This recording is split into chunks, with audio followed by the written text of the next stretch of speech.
마가복음 6장 45절부터 52절까지입니다. 예수께서 즉시 제자들을 재촉하사 자기 무리를 보내는 동안에 배 타고 앞서 건너편 벳세다로 가게 하시고 무리를 작별하신 후에 기도하러 산으로 가시니라. 저물매 배는 바닷 가운데 있고 예수께서는 홀로 뭍에 계시다가 바람이 거스름으로 제자들이 힘겹게 노젓는 것을 보시고 밤 사경쯤에 바다 위로 걸어서 그들에게 오사 지나가려고 하시매 제자들이 그가 바다 위로 걸어오심을 보시고 유령인가 하여 소리를 지르니 그들이 다 예수를 보고 놀람이라. 이 예수께서 곧 그들에게 말씀하여 이르시되 안심하라 매니 두려워하지 말라 하시고 배에 올라 그들에게 가시니 바람이 그치는지라. 제자들이 마음에 심히 놀라니 이는 그들이 그 떡 떼시던 일을 깨닫지 못하고 도리어 그 마음이 둔하여 졌음이로라. 아멘. 네, 여러분 제가 성경을 읽을 때 가끔 이 억양이 갑자기 탁 세지는 부분들이 있어요. 그쵸? 그건 중요하다. 오늘 말씀에서 중요한 부분입니다. 라고 제가 알려드리는 거예요. 그래서 여러분들이 그걸 조금 생각하시면서 들으시면 제가 지금껏 그렇게 왔거든요. 그러니까 그렇게 들으시면 오늘 어떤 부분에 대해서 목사님이 제가 이렇게 키를 잡고 말씀을 하시겠는가를 감을 잡을 수 있을 것 같습니다. 네, 우리가 저번 시간에 우리는 5,000명이 먹고 12광주리가 남았던 그런 기적적 사건, 예수님이 5,000명을 먹이신 그 오병이어의 기적이라고 알려진 그 사건을 우리가 말씀을 나눴습니다.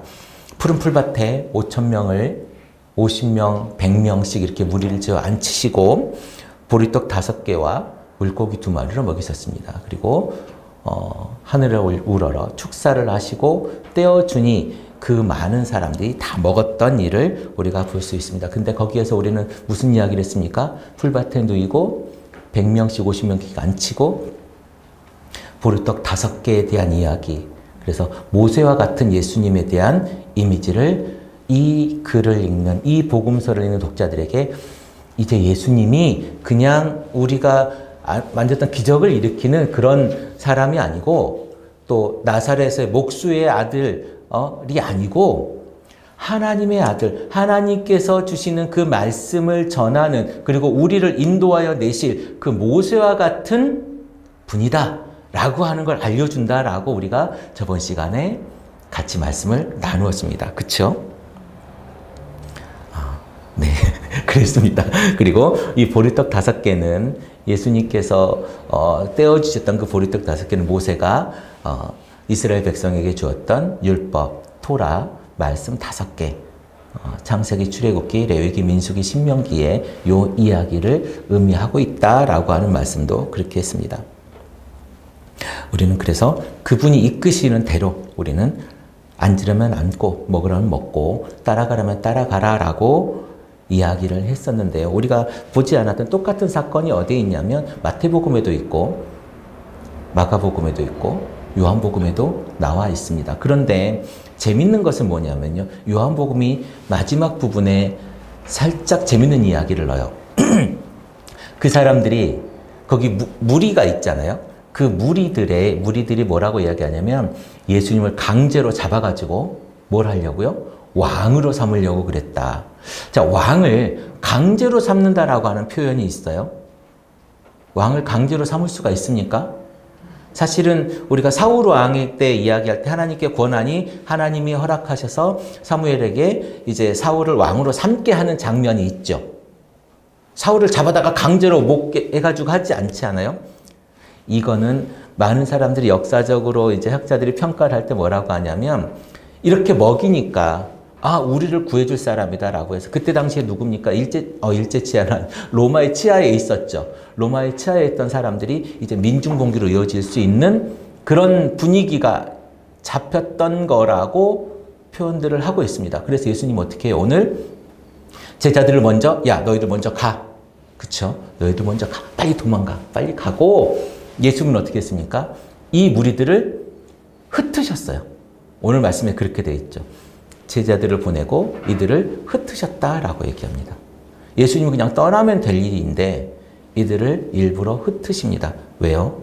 예수님은 민중봉기나 아니면 내가 거기서 왕이 되고자, 그 사람들의 왕이 되고자 하고 싶었던 사람이 아니었거든요. 우리는 어떻습니까? 어디에서든 왕이 되고 싶어 하죠. 어디에서든 우두머리가 되고 싶어 하고, 우리의 그 속담 중에 이런 거 있지 않습니까? 용꼬리보다는 뱀 대가리가 낫다, 이런 얘기 하지 않습니까? 어디서든지 머리가 되고 우두머리가 되고 리더가 되고 왕이 되고 싶어 합니다. 근데 예수님은 그게 아니었다는 거예요. 예수님의 목적은 오로지 온전히 딱 하나였습니다. 하나님의 나라를 이들에게 보여주고 싶었던 겁니다. 오늘 이야기의 내용을 요약하면요, 5,000명을 먹이신 예수님의 제자들을 재촉해서 벳세다로 가게 하십니다. 오늘 벳세다라고 표현이 되어져 있는데, 벳세다로 가게 하시고 본인은 물을 헤쳐 보내고 산으로 기도하러 가십니다.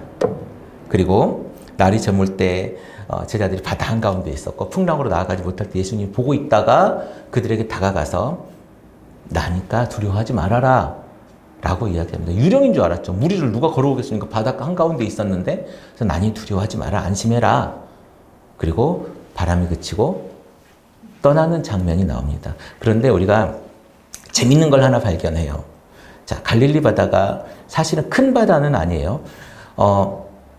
호수라고 하면 조금 큰데 면적이 어느 정도 되냐면, 이 짧은 쪽은 12km입니다.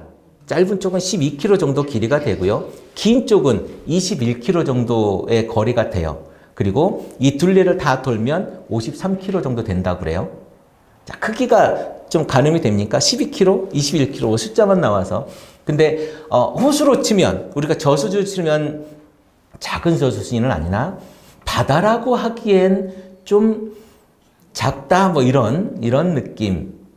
예수님의 요 이야기를 가지고 많은 사람들이 예수님 무리를 걷는 만큼 위대하고 하나님의 아들이었고 신적 존재였기 때문에 이런 기적을 베풀 수 있었다라고 하는 이야기로 마무리 짓기에는 너무 많은 이야기들이 있어요.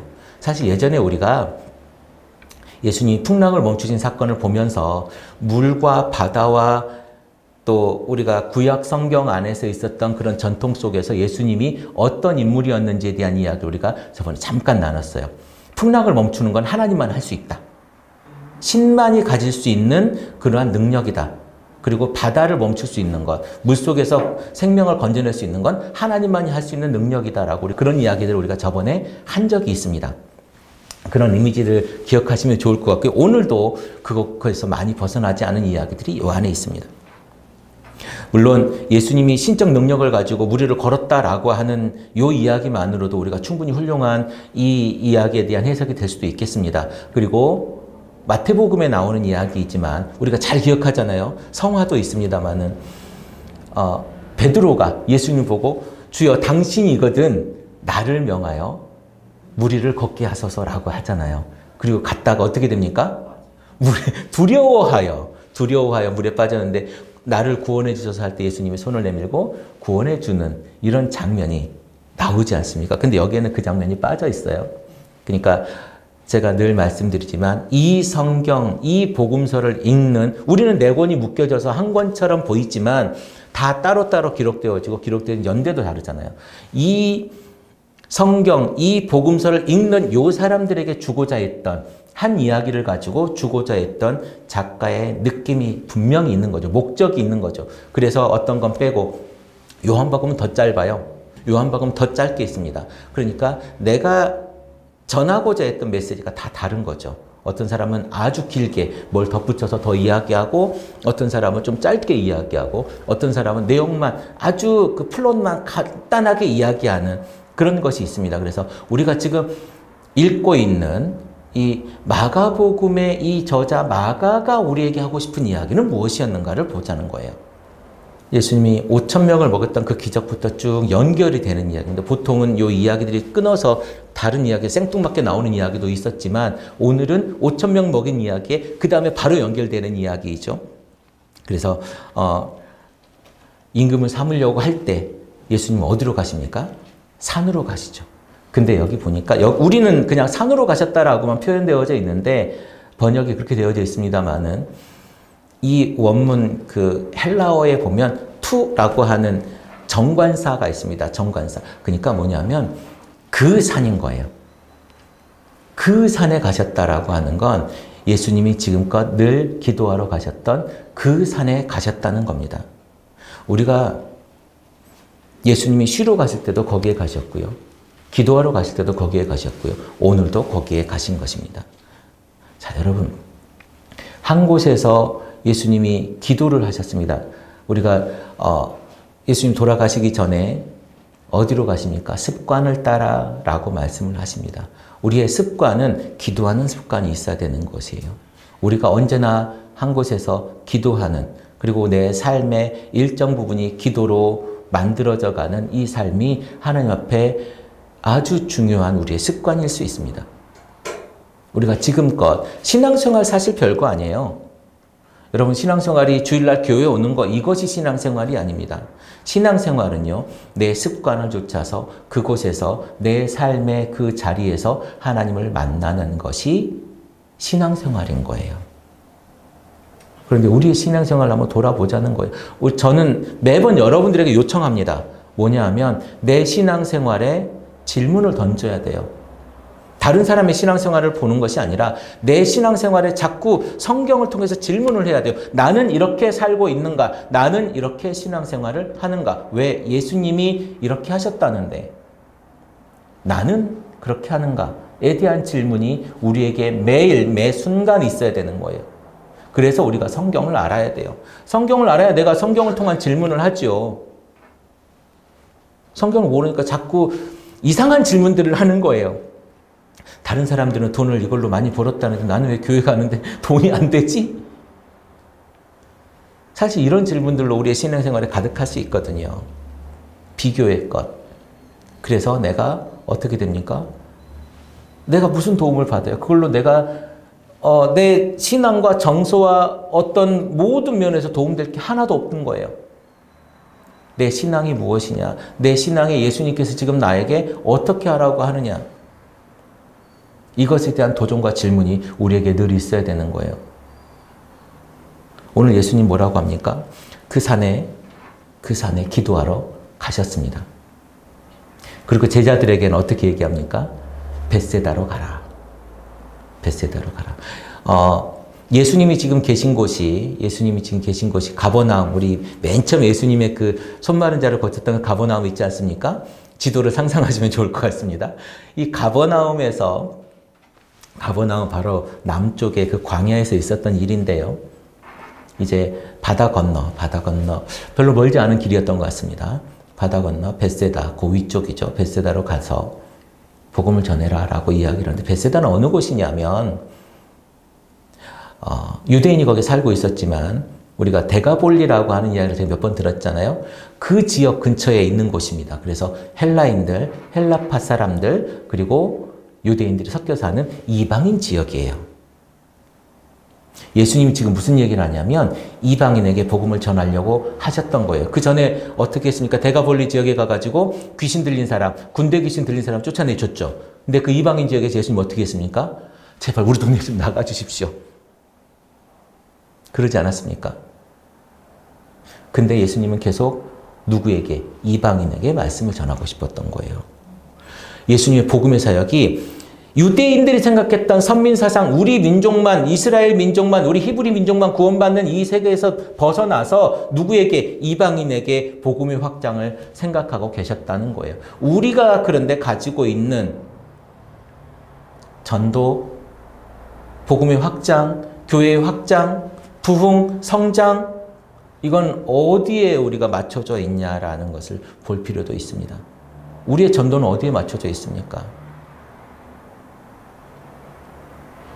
우리 교회가 고민해야 할 문제입니다. 우리 교회가 다시 한번, 지금 우리가 여기에 사람이 많이 모였든 적게 모였든 이것이 중요한 게 아니라 우리의 전도가 어디에 어떻게 전달되어져야 될 것인가에 대한 고민이 필요하다는 거예요. 예수님 지금 우리 민족에게, 내가 유대 민족, 내가 히브리 민족이지만 우리 민족에게 내가 복음을 전하는 것으로 끝나는 것이 아니라 이방인에게 먼저 다가가는 그 모습이 있었다는 거예요. 예수님이 온 유대와 예루살렘과 유대와 땅끝까지라고 말씀을 하셨을 때에 이것이 어떤 이들은 어떤 이들은 세대주의 종말론자라고 말씀하는 그 사람들은 차곡차곡 순서대로 우리 민족이 먼저고 뭐 유대 땅이 먼저고 이렇게 가서 땅끝이 맨 나중에 전달되는 것이다 라고 이야기하고 그 땅끝이 예루살렘이다 라고 이야기하는 사람들이 있지요. 그러나 그것이 아니라 예수님은 유대 민족뿐만이 아니라 모든 이방인들에게도 지금 복음을 전달하려고 하고 있다는 사실을 우리는 여기서 봐야 됩니다. 그런데 예수님 그 다음 구절에 많은 병자들을 고치는 곳이 동도한 곳이 어디입니까? 게네사렛입니다. 지금 예수님이 기도하고 계신 것보다 남쪽이에요. 원래는 더 북쪽, 북동쪽으로 가려고 했으나 남쪽에 도착을 했다는 말입니다. 이 부분에 대해서 성경학자들의 여러 가지 의견들을 제가 봤습니다. 그런데요, 확실한 답을 내리는 사람은 없어요. 모르겠다입니다. 우리가 굳이 성경에 안 적혀 있는 부분을 상상력을 통해서 이야기할까지는 없으나 어떤 사람의 가장 이건 합리적으로 어울리는 대답이 하나가 있습니다. 오늘 바람이 많이 불었지 않습니까? 오늘 바람이 많이 불었습니다. 그래서 배가 갈 길을 잃었어요. 배가 갈 길을 잃어서 밤에 노를 젓다가 예수님이 와서 가자라고 해서 가서 도착한 곳이 벳세다가 아니라 게네사렛이었다라고 하는 아주 합리적인 이야기를 하시는 분이 계셨어요. 그러나 그거는 우리가 합리적으로 그렇게 얘기했을 뿐이지 그렇다라고 믿을 수 있는 부분은 아닙니다. 성경에는 그 어떤 이야기도 하고 있지 않습니다. 오늘 예수님의 제자들은요, 배를 타고 힘겹게 노를 젓고 있습니다. 배를 타고 힘겹게. 지금 여러분 그 산 높이를 부를 때 우리가 어디서부터 높다라고 이야기를 하죠? 해발이라고 하지 않습니까? 해발이 뭡니까? 바다로부터. 그쵸? 바다로부터 몇 미터. 그쵸? 바다로부터 몇 미터라고 이야기하는 해발 몇 미터. 그런데 여기는 해발로부터 땅으로 더 들어가 있습니다. 바다 밑으로 200m, 210m 정도 내려가 있는 바다예요. 그러니까 골짜기라는 거죠. 바다 그 자체로 골짜기라는 거예요. 그러면 어떻습니까? 골짜기는 바람이 돌겠죠.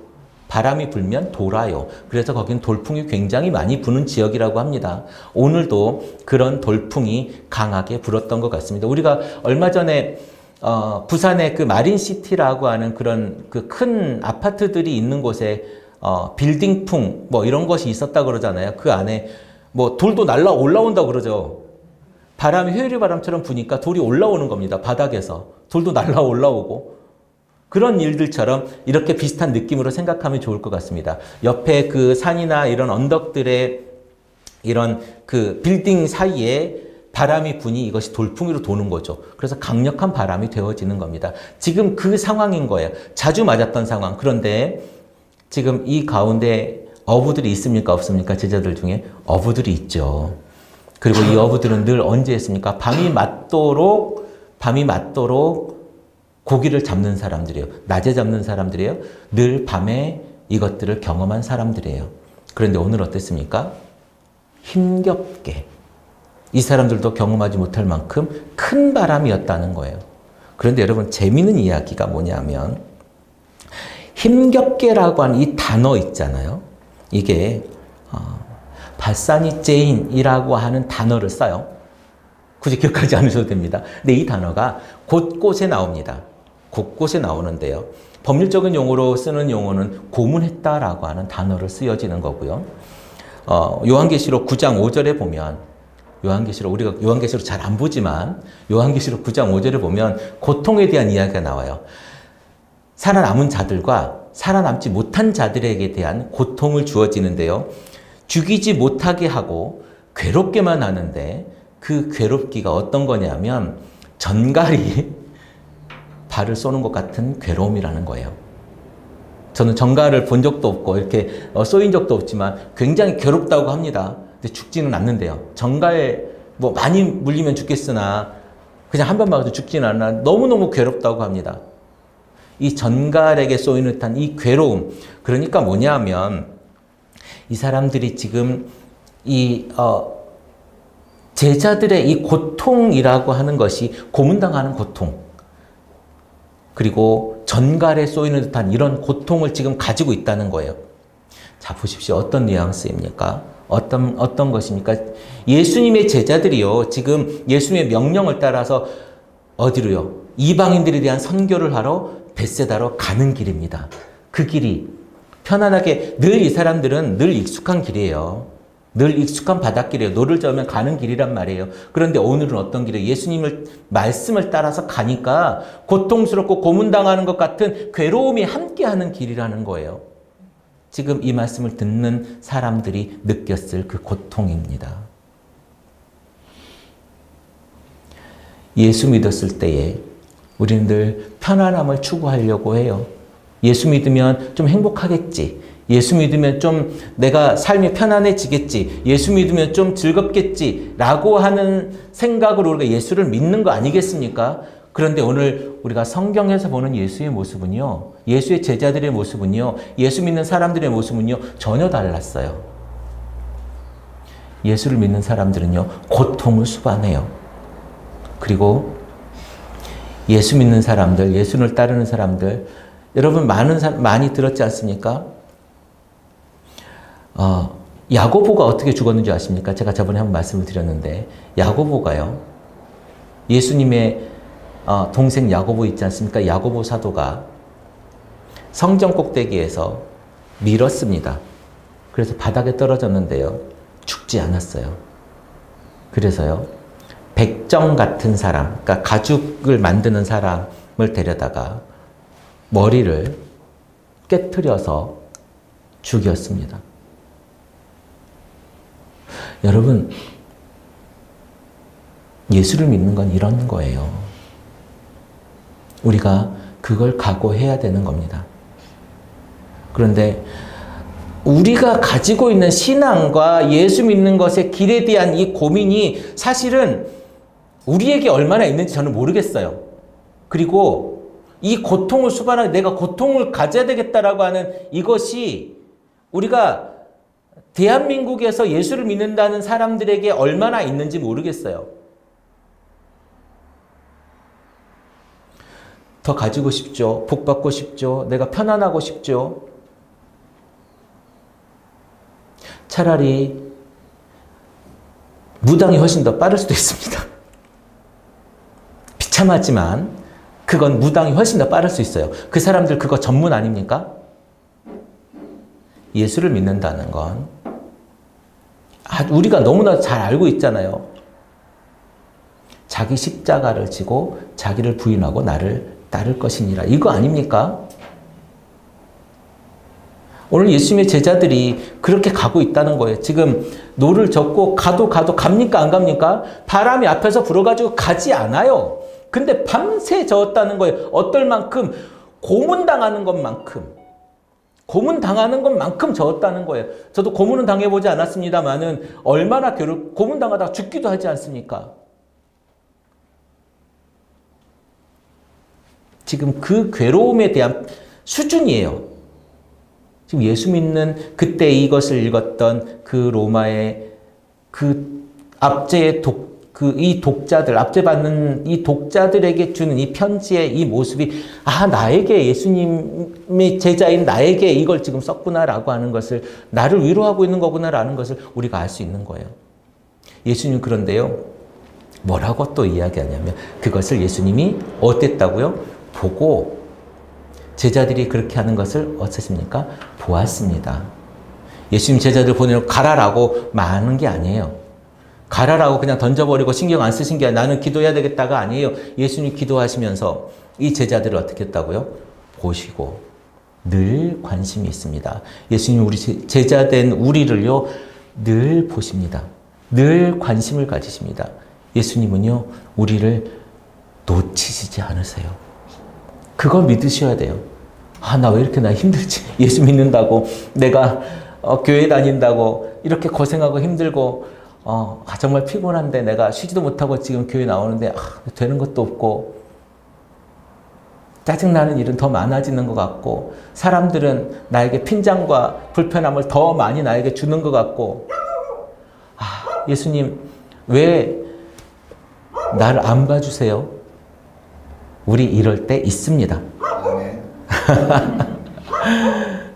그런데요, 예수님은 지금 이 풍랑을 맞서서 이 고통받고 있는 제자들에게요, 보고라고 하는 말씀을 하고 있습니다. 예수님이요, 우리를 놓치지 않아요. 우리 아기가 태어나면 이제 걷잖아요. 걸을 때 계속 손잡아주고 유모차 태워주고 이러지 않아요. 걸을 때 애가 한 발짝 두 발짝 할 때 우리 어떻게 있어요? 애가 쓰러지나 안 쓰러지나 보고 뒤에서 이렇게 대기하고 있죠. 아이를 계속 보고 있죠. 그래서 쓰러질 것 같으면 얼른 달려가서 못 쓰러지게 잡아주지 않습니까? 다치지 않도록. 이게 예수님께서 지금 보고 계시는 겁니다.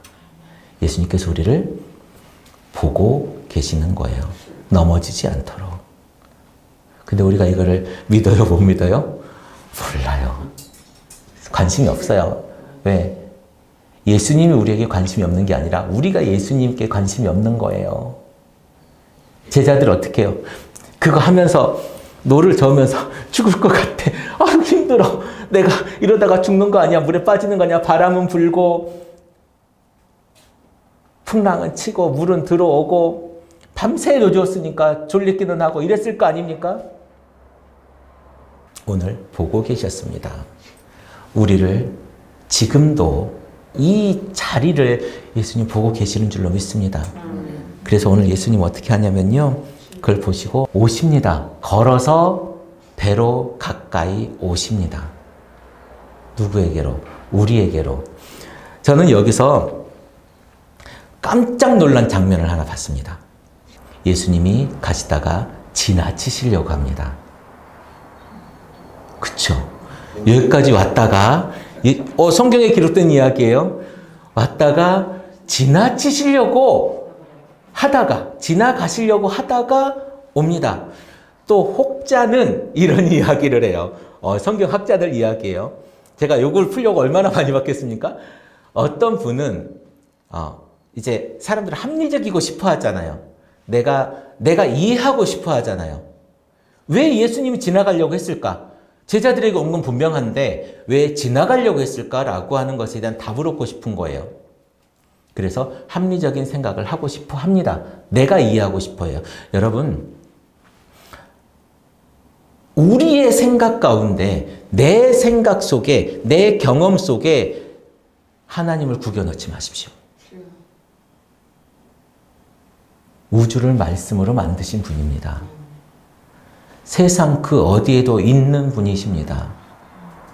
그런데요, 우리는 어떻게 하냐면 내 생각 속에 하나님을 구겨넣고요, 하나님은 이런 분이야 라고 우리는 규정해버립니다. 우리 그런 적 없습니까? 하나님은 이런 분이셔. 이런 하나님을 너는 좀 믿어야 돼. 우리 하나님 나에게 이렇게 하셨잖아. 내가 가진 경험, 내가 가진 독특한 경험을 우리는 일반화시키는 경향이 있기도 해요. 그래서 TV에 나오는 우리 기독교 TV 방송에서 늘 간증하는 장면들이 있지 않습니까? 사실 조금 위험할 수 있습니다. 지금 예전에는 되게 간증 많이 했죠. 저도 어릴 때 이런 하나님을 만났고 내가 이렇게 예수님을 믿었노라고 성도들 앞에서 제가 어린 시절에 간증을 했던 기억도 있습니다. 그런데요,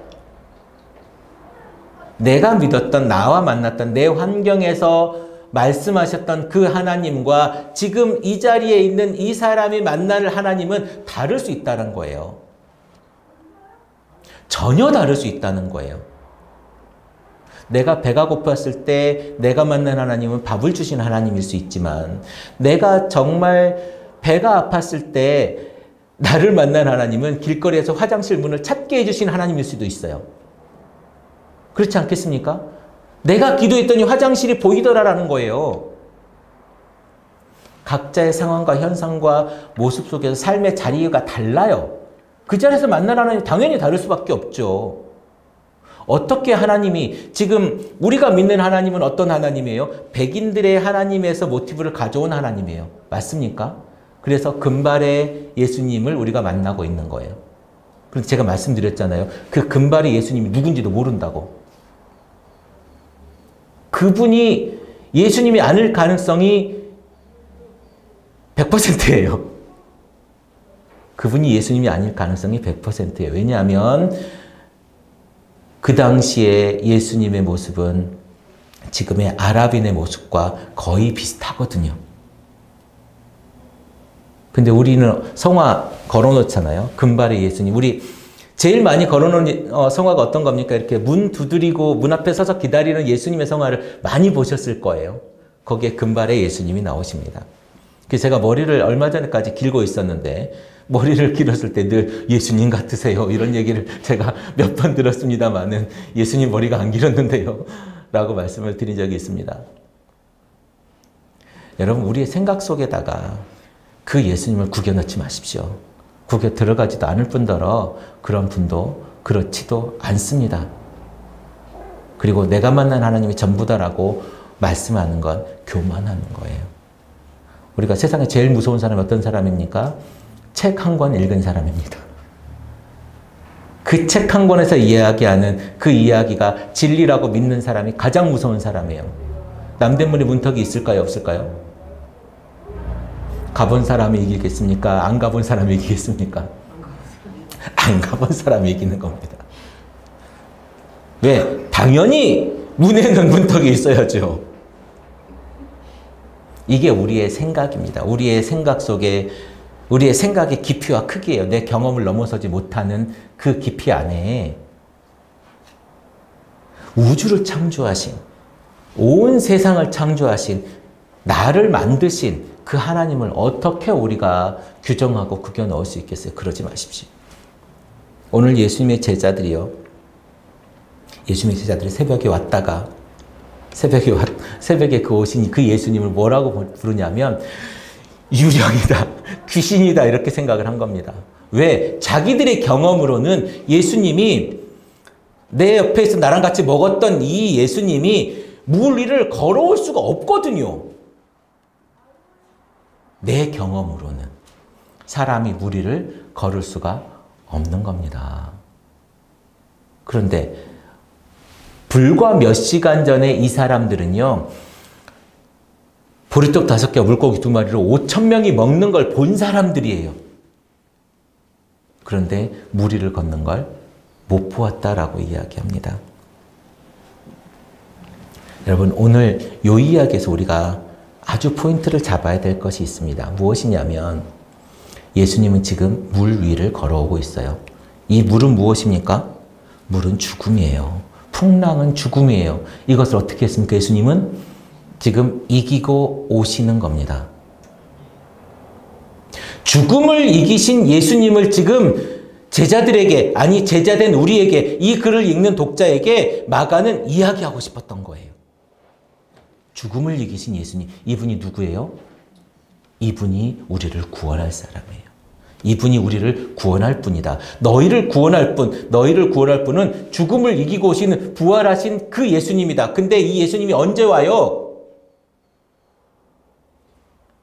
새벽에. 지금 사경이라고 합니다. 사경이 뭐냐면 저녁 6시부터 아침 6시까지를 4구간으로 나눕니다. 그래서 사경은 몇 시입니까? 밤 3시부터 새벽 3시부터 아침 6시까지를 사경이라고 해요. 3시에서 6시 사이에 아주 푸르스름한 것이 나올 때쯤입니다. 자, 여러분, 예수님을 발견한 그 여인들, 부활을 맨 처음 본 그 여인들이 언제 갑니까? 새벽 미명에. 그쵸? 죽음을 이긴 예수님을 맨 처음 본 사람들이 새벽 미명에 예수님의 빈 무덤을 봅니다. 오늘 죽음을 이기신 이 예수님이 그 전에 이 제자들 힘겹게 하는 걸 봤어요? 못 봤어요? 보셨죠. 그런데 언제 오십니까? 새벽, 그 푸르스름하게 보이는 그 새벽에 예수님이 제자들에게 찾아오십니다. 어떤 예수님으로? 죽음을 이긴 예수님으로. 오늘 우리에게 지금 이 마가는요, 부활의 예수님을 이야기하고 있는 거예요. 죽음을 이기신 그 예수님을 이야기하고 있는 거예요. 왜냐하면 지금 예수님이 누군지 다 몰라요. 어떤 예수님이었어요? 5,000명을 먹이셨던 그 예수님은 모세와 같은 하나님과 같은 그 예수님이고 지금의 오늘 물을 건너는 예수님은 기적을 일으키는 그 능력의 예수님이 아니라 부활의 예수님, 죽음을 이기신 예수님을 말씀하고 있는 거예요. 근데 이 사람들은 어떻게 합니까? 깜짝 놀랍니다. 왜요? 유령인 줄 알고.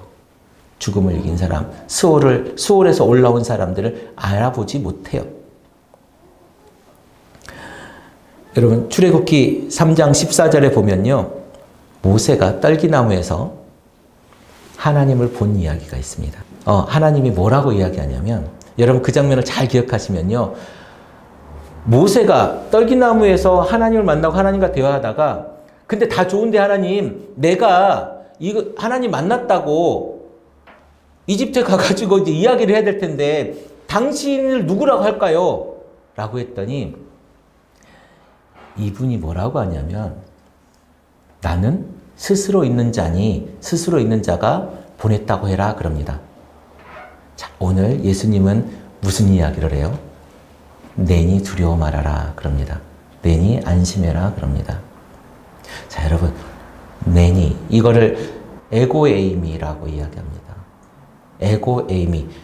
에고에이미 내가 나다라고 하는 이야기입니다. 지금 예수님은 무슨 이야기예요? 구약의 모세가 만났던 그 하나님께서 하셨던 그 이야기를 나다, 내가 나다, 그러니 두려워하지 마라. 그 말씀을 지금 하고 있는 거예요. 왜? 이 이야기를 듣는 사람들은 구약에 익숙한 사람들이거든요. 그래서 그 구약의 하나님이 지금 여기에 와 있다라고 하는 겁니다. 죽음을 이기시고 세상을 창조하시고 지금 다시 물 위를 걸으셔서 너희들을 구원할 그분이 하나님이야 이 얘기입니다. 지금 우리가 만난 예수님, 아니 몰랐던 예수님이요 이제 이런 분이시라는 거예요. 우리에게 알려주는 거예요. 우리가 믿는 예수님이 이런 예수님입니다. 부활을 하신 하나님, 바로 예수님입니다. 이 고통받는 이 제자들에게 와가지고 이 고통받는 제자들에게 와가지고 예수님이 지나치시려다가 아까 제가 참 이해가 안 된다 그랬잖아요. 왔는데 뭘 또 지나치시려고. 하나님이 모세가 황금 송아지를 보고 어떻게 했습니까? 돌판을 저 위에서 던져서 다 깨버립니다. 그쵸? 그리고 그 금가루를 갈아가지고 마시게 해서 다 죽이지 않습니까? 그리고 나서 다시 산에 올라갑니다. 돌판을 만들어서 산에 올라갈 때 하나님이 어떻게 합니까? 하나님이 돌틈에 모세를 넣고 손으로 막지요. 네가 내 얼굴을 보면 죽을 거야. 그리고 하나님이 어떻게 합니까? 지나가셨습니다. 하나님의 영광이 지나가셨어요. 그렇게 되어져 있습니다. 그리고요. 창세기 32장 31절 보면 야곱이 하나님의 천사와 씨름을 합니다. 야복강가에서 에서를 만나기 전이에요. 에서를 만나기 전에 야복강가에서 씨름을 하다가 환도뼈가 부러진 후에 브니엘을 지나갈 때에 해가 돋았다 그랬습니다. 브니엘이 어디입니까? 하나님의 얼굴을 내가 보았다 이런 이야기 아닙니까? 하나님의 얼굴을 보았을 때 내가 거기를 지나갔어요. 그때 해가 돋았습니다. 언제입니까? 새벽에. 지나갔다라고 하는 표현은 그냥 지나간 것이 아니에요. 지나가 버렸다는 얘기가 아니고 나를 스쳐갔다는 얘기가 아니고 하나님이 하실 수 있는 이야기입니다. 거기에 지금 예수님이 내니 두려워 말아라 라고 하는 말씀을 하시면서 가시려다가 하는 요 단어가 거기에 쓰여져 있는 겁니다. 우리는 그냥 지나가시려다가 라고 하는 단어로 읽혀지지만 한글은 이 사람들은 같은 단어를 읽고 있는 거예요. 같은 단어를 읽고 있는 겁니다. 그래서 그들에게 주어진 그 모티브를 지금 이 독자들에게 주고 있는 거예요. 누구라고요? 하나님이라고요. 지금 이 예수님은 하나님이시라고요. 하나님의 얼굴을 너희들은 보고 있다라는 거예요. 우리에게 지금 무슨 이야기 합니까? 계속 예수님이 하나님이라는 거예요. 죽음을 이기신 분이라는 거예요. 부활하신 분이라는 거예요. 내니 두려워 말아라. 에고 에이미. 내가 난데, 내가 나니까, 내가 그니까, 내가 그 사람이니까, 내가 그분이니까 두려워하지 말아라, 안심해라. 여러분 두려워하지 말아라 하면 뭐가 먼저 생각납니까? 저는 여호수아서 1장 9절이 생각이 납니다. 여러분 여호수아가 이제 맨 처음에 군대 장관으로 이제 이스라엘 백성의 리더로 그 2세들을 데리고 들어갈 때 제가 어떻게 할까요? 저 힘없어서 못할 것 같습니다 라고 할 때 하나님께서 두려워하지 마라. 내가 너의 하나님이 될 거야. 라고 이야기를 하고 있습니다. 여러분 우리의 삶에서 폭풍이 몰아치고 내가 정말 이 세상에 이제 내가 물에 빠져 죽는 거야? 내가 이제 정말 고통을 당하는 거야? 내가 고문을 받는 거야? 고난을 당하는 거야? 라고 우리가 생각하고 있을 때에 예수님, 그 죽음을 이기신 예수님이 우리에게 다가오셔가지고요 말씀하십니다. 내니 두려워하지 말아라. 우리에게 오늘 하시는 말씀이에요. 물고기 뱃속에서 구원했던 그 요나의 모습처럼 시편 기자가 얘기했던 내가 설 곳이 없이 깊은 수렁에 빠지면서 깊은 물에 들어가니 그 큰 물이 내게 넘치나이다 라고 하는 이 죽음의 이 구덩에서 예수님은요 우리를 구원하십니다. 내 옆에 오셔가지고요 제가 늘 기도하듯이 여러분들을 축복하며 기도하듯이 그 임마누엘의 그 모습, 하나님께서 우리와 함께 하시는 그 모습, 내니 두려워하지 말아라. 이 부활의 예수님이 우리에게 다가와서 말씀해 주시는 겁니다. 여러분, 제자들이 부활의 예수님 만날 때 오늘과 같은 일이 일어납니다. 무슨 일이냐면요. 예수님을 유령이라고 여깁니다. 예수님 믿지 못해요. 예수님이 부활해가지고 문을 열고 들어왔죠. 제자들이 이렇게 숨어 있을 때 들어왔지 않습니까? 그럴 때 제자들이 뭐라고 그럽니까? 유령인가 보다라고 합니다. 근데 예수님 뭐라고 얘기하냐면요. 두려워하지 말아라. 나다. 우리 그 장면 한번 상상해 보십시오. 예수님 제자들이 숨어 있을 때 문을 뚫고 들어오잖아요. 뚫고 들어왔을 때 예수님 한참 떨어져 있다가 뚫고 들어왔을 때 첫 장면이 유령인가 보다. 그러다가 예수님이 내니 두려워하지 말아라. 내가 여기에 있다. 그리고 제자들이 놀랍니다. 깜짝 놀라죠. 오늘 놀랐다, 동요했다라고 하는 표현이 있습니다. 그리고 예수님 뭐라고 얘기하냐면 먹을 것이 좀 있느냐? 라고 그걸 식사를 하시고 잡수시는 장면이 있잖아요. 오늘 장면의 마지막 52절에 무슨 말씀이 있냐면 빵 이야기를 합니다. 빵을 나눠줬던 그 예수님을 이 사람들이 잊어버리고 어떻게 됐다고요? 완악하게 됐다고. 완악하게 되어졌다고. 무뎌졌다라고 한 표현으로 성경에 써있죠? 네, 무뎌졌다. 완악하게 되어졌다.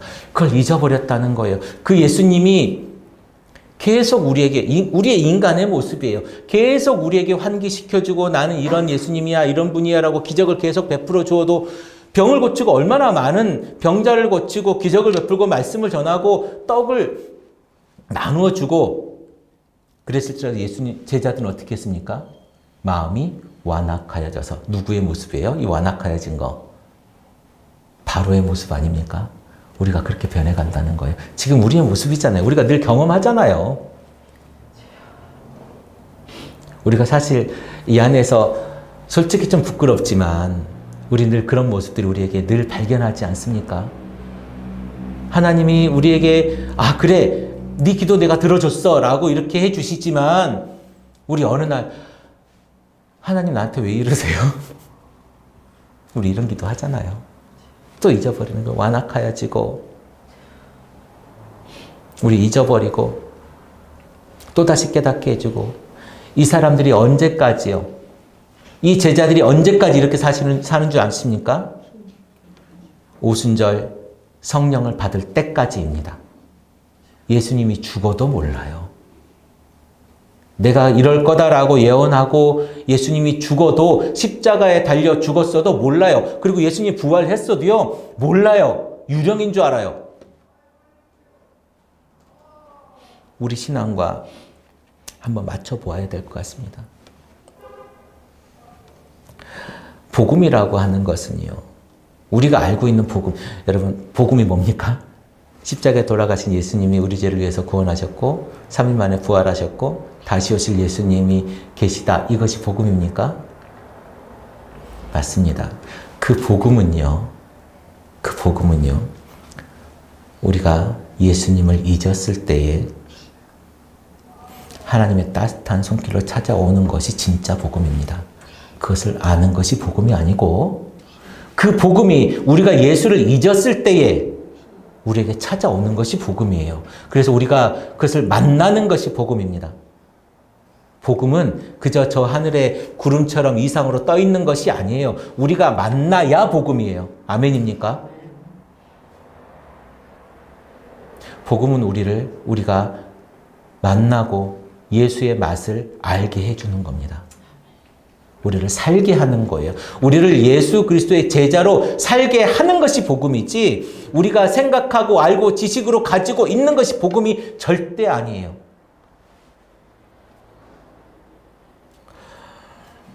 오늘 예수님이 풍랑이 있는 바다를 걸어오시는 이 말씀에서 죽음을 이기신 그 부활의 예수님을 여러분 만나시기 바랍니다. 복음의 그 예수님을 여러분 만나시기 바랍니다. 오늘 예수님은 제자들을 버리지 않고 보고 그 길을 걸어오셔서 내니 두려워하지 말라라고 말씀하신 그 예수님이요, 그때만 있다가 돌아가신 것이 아니라 하늘에 계셔서 우리와 상관없는 분이 아니라 지금 이 순간 우리를 보고 계시면서 우리가 힘들 때에 예수님 내 손을 잡아주시면서 뭐라고 얘기하시냐면 내니 힘들어하지 말고 안심해라 라고 말씀하시는 줄로 믿습니다. 예수님 그리고 그 배에 올라타시지요. 예수님 그 배에 올라타십니다. 내 삶의 자리에 예수님 함께 해 주시는 거예요. 오늘 성경이 우리에게 그렇게 말씀하고 계시지 않습니까? 그 부활의 예수님이 오늘 나와 함께 손잡고 가신다는 거예요. 가슴이 찢어질 만큼 아파, 슬퍼, 힘들어. 그때 예수님이 나를 위로하고 계시다는 거예요. 우리가 기억하지 못하고 있을 뿐이에요. 그래서 우리가 자꾸 이야기합니다. 합리적인 예수님, 합리적으로 내가 이해할 수 있는 예수님, 내 손에 만져주고 내가 이해할 수 있는 예수님으로 보여주세요 라고 이야기하지만 예수님은 성령으로 우리에게 계신 분이잖아요. 내가 만질 수 없는데 자꾸 만져달라고 하면 어떻게 만져줍니까? 그리고 사람으로 옆에서 위로하고 하나님이 보낸 사람으로 같이 공동체를 만들어서 이곳에서 그 문제를 해결해 줘도 하나님이 한 게 아니라고 우리는 생각한다니까요. 우리의 믿음이 그 정도예요. 지금 우리가 믿음이 성장했고 수십 년을 교회 다녔고 내가 어디서 존경받을 만큼의 수준의 예수 믿는 사람이지만 우리의 믿음은 그 정도 수준이라는 거예요. 지금 우리 예수님의 제자들을 보면서 우리 뭐라고 생각해요? 그것도 몰라? 우리 그렇게 보지 않습니까? 그것도 몰라. 좀 전에 5,000명을 먹인 걸 봤잖아. 그것도 몰라? 우리는요. 이 사람들 예수 만난 지 얼마 되지도 않은 사람들이에요. 우리는 예수 믿었다고 한 지 몇 년입니까? 근데 우리는요. 우리는 예수를 잊었는지 몰라도 예수님 우리를 잊지 않고 우리를 늘 보고 계십니다. 십자가의 그 죽음에서 죽음을 이기신 예수님이 오늘 우리와 함께 계시며 그 사망의 깊음을 건너 우리에게 다가오신 그 기적의 예수님을 오늘 여러분들이 만나기를 소망합니다. 기도하겠습니다.